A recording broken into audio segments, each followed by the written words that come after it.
Okay, let's discuss tax write-offs for new businesses and side hustles, because before you even start or buy a business, you're likely going to need to spend some money doing some research and deep analysis of your business idea before you launch it. For example, this could mean that you need to develop a thorough business plan that is backed by actual product research.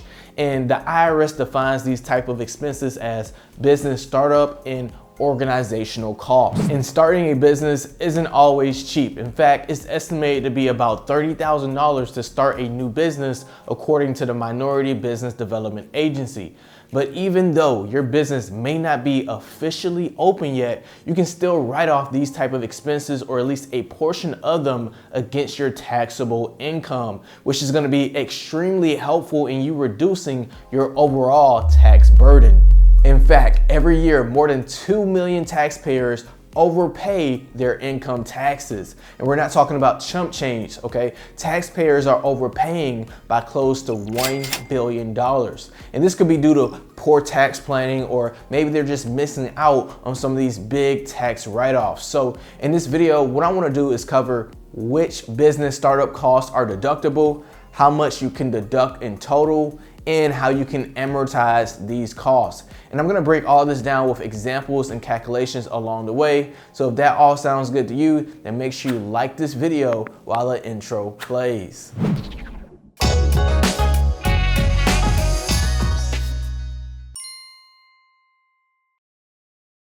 Hey there, and welcome to our channel. I'm Sean with Life Accounting, the accounting company that helps you save on taxes and build more wealth. I was inspired to make this video after speaking to one of my clients. You see, my client was a normal W-2 wage worker and decided that she wanted to quit her job to start her own business. But she was just completely overwhelmed at all the costs associated with creating a business and setting it up. But that's when I told her, hey, you know business startup costs are actually deductible, right? Really? Well, this is just kind of a side hustle anyway. That's okay. In fact, side hustles are often seen as businesses in the eyes of the IRS. Really? Okay, well, tell me, what can I deduct? Okay, so there's a few. Let's go ahead and get started with tax write-off number 1, consumer surveys. Conducting surveys for market research can be critical to justify your business idea. And we're not talking about asking your friends or your coworkers and your mom what they think. Sorry, Mom. But instead, surveying a truly random group of 100, 200, 300 people who have no emotional connection to you and are willing to tell you what they really think about your product or service. And that is pure gold, because then you can get a true grasp on how the market may perceive your brand. And this can actually help you raise money from investors, because investors look at your research and say, okay, so it looks like a lot of people love this product. I've got to get in. How much money do you need?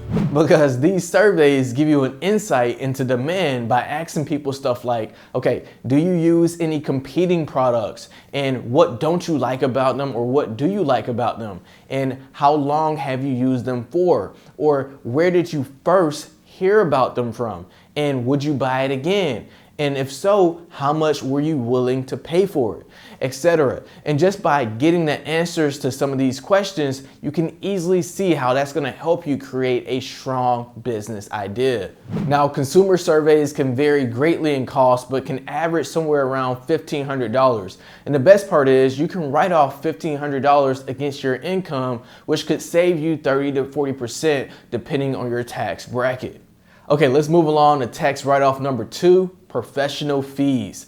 Here's the truth, okay? 20% of startups fold in the first year, and 30% fail in just the second year of business. And I think that's because many people are trying to build a business all on their own with very little experience. But look, you don't have to start a business all by yourself, okay? You can hire someone to help you, like an experienced coach or consultant that can guide you through. A great business coach can show you stuff like how to raise capital for your business, or how to map out a realistic budget, or how to develop a thorough business plan, or review your market research and your ideas. and even teach you how to set up your advertising campaigns. And when you pay a coach or consultant, these are considered to be professional fees. But it doesn't just apply to consultants, right? Like it could be hiring an engineer or hiring an agent or a marketer or even a tax accountant. Which, by the way, if you need professional tax planning and you enjoy valuable information like this, then consider working with our team by checking out the program in the description below, where we help you create a tax plan and save on taxes.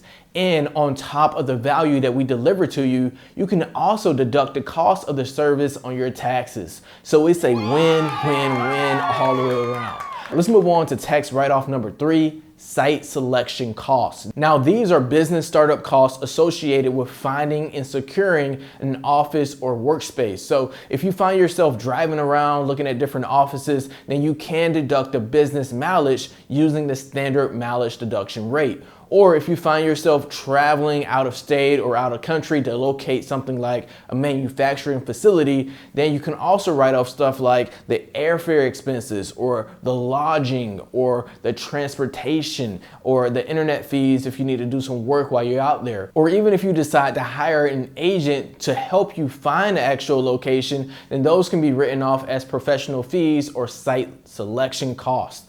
Now, the awesome part about being a business owner in the eyes of the IRS is that you are able to create a business lifestyle that allows you to write off lifestyle expenses, which, by the way, I have a great video breaking down how entrepreneurs can do exactly that. So if you're interested, I'll put a link to that video at the end so you can watch that video after you finish this one. All right, tax write-off number 4 is business equipment or property. The startup phase of a business can be very exciting and very fast paced. And you're probably doing some research, you're meeting with people, you're establishing frameworks and management systems, and you're really just moving and shaking trying to get your business off the ground. But sometimes ordering business equipment or acquiring a lease on a property can take 30, 60, 90 days just to get the equipment that you need. So in the interest of time, many people end up acquiring these equipment or leases before they actually establish their business entity. And many people think because their business isn't officially set up yet inside of an entity that they've completely missed out on taking these deductions. But you can still write them off as business startup costs to a certain limit, which we'll talk about very soon. Okay, up next we have number 5, advertising expenses. So you can write off any costs associated with advertising your business launch. And the great thing about running ads, specifically digital ads, is that you get real-time feedback from your audience, which can actually help you even more when it comes down to figuring out the viability and the demand of your business idea before you get too deep. Because today, digital ads can show you exactly who is responding the best to your promotions by looking at the specific age groups that respond the best, the specific genders who are responding the best. Is it male or female, what locations they're in, what their interests and behaviors are, and a whole lot more.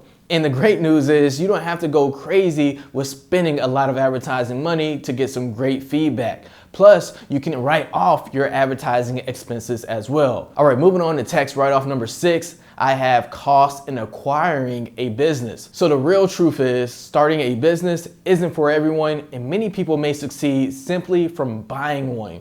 But I get it, right? Because many people think to themselves, come on, Sean, buying a business is extremely expensive. There's no way I can afford to do that. But look, buying a business isn't as difficult as you may think. In fact, I often check a website called flippa.com where you can buy online businesses for under $2,500. And some of these businesses already have websites, they have traffic, they have sales. So you come out winning straight from the gate. Plus, it's a lot easier to get a loan on an existing business that already has started to generate cash flow because they are often seen as more credit worthy to lenders. Now, in general, you are still going to have costs associated with acquiring a business, right? Like you may need a business broker, you may pay fees to a website, or you may need to bring in an attorney just to be certain that you are correctly transferring business ownership and you're doing all the necessary due diligence so you don't get scammed. Now, as I mentioned, I'm personally looking into buying a business. So if you'd like to see me create a video on how to buy a business and document my process, then please tell me in the comment section below.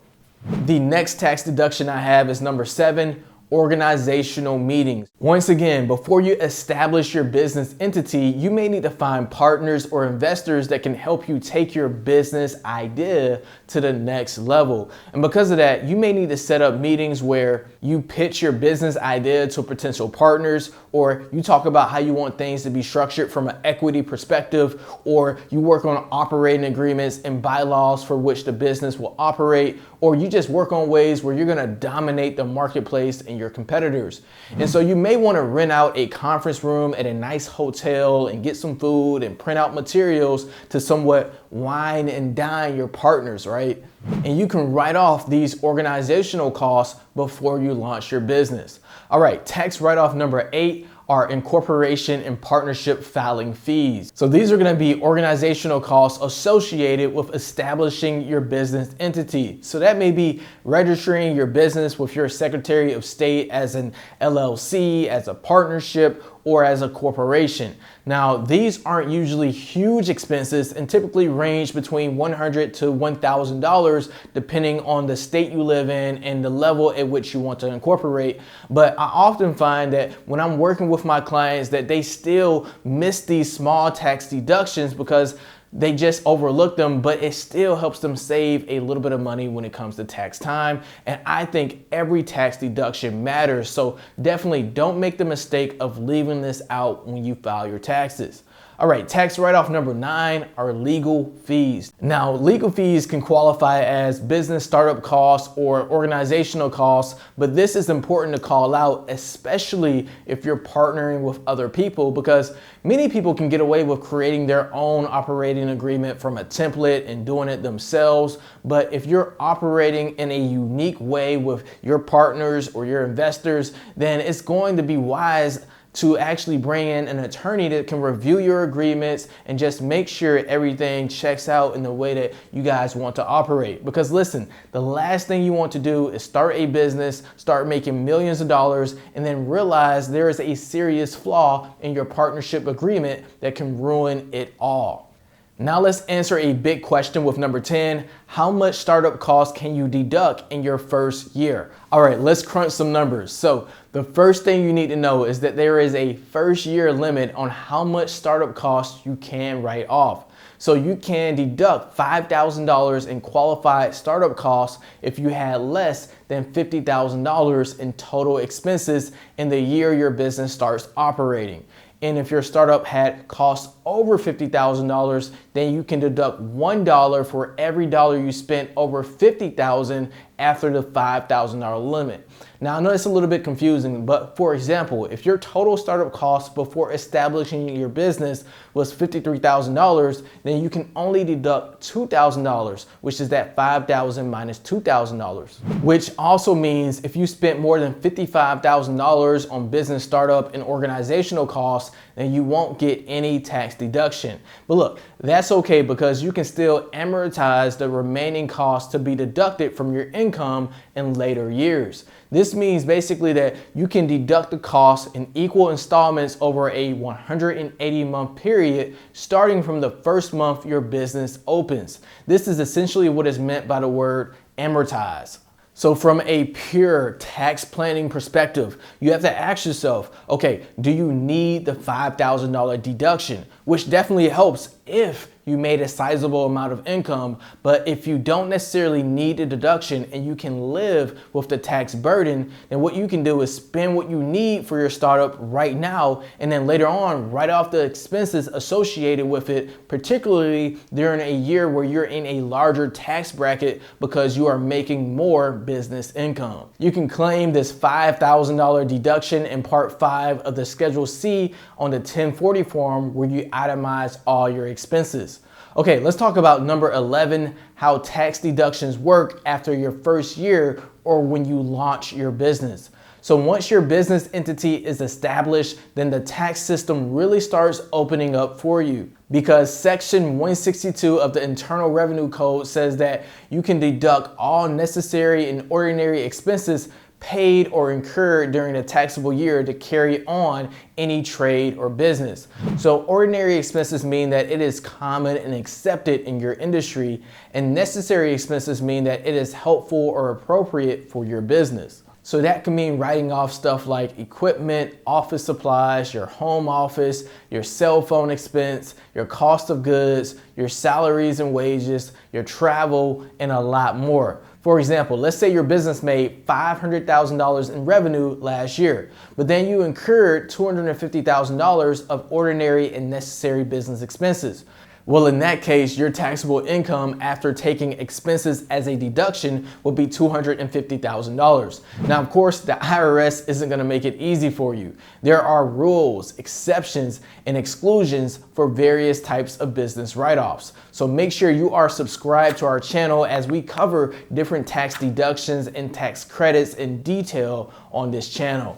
Now, before we wrap up, here's an important note. If your startup fails and you did not amortize all the costs, then here's the thing, okay? If your business closed down, then you will no longer be able to write off any startup costs you had, because now these would be considered personal expenses. So like I always say, don't try to get the most tax deductions that you can, but instead try to get the tax deductions that help you the most in your business. All right, coming up next, we have 2 more videos that you may enjoy as well. So check those out if you haven't already, and I'll see you over there.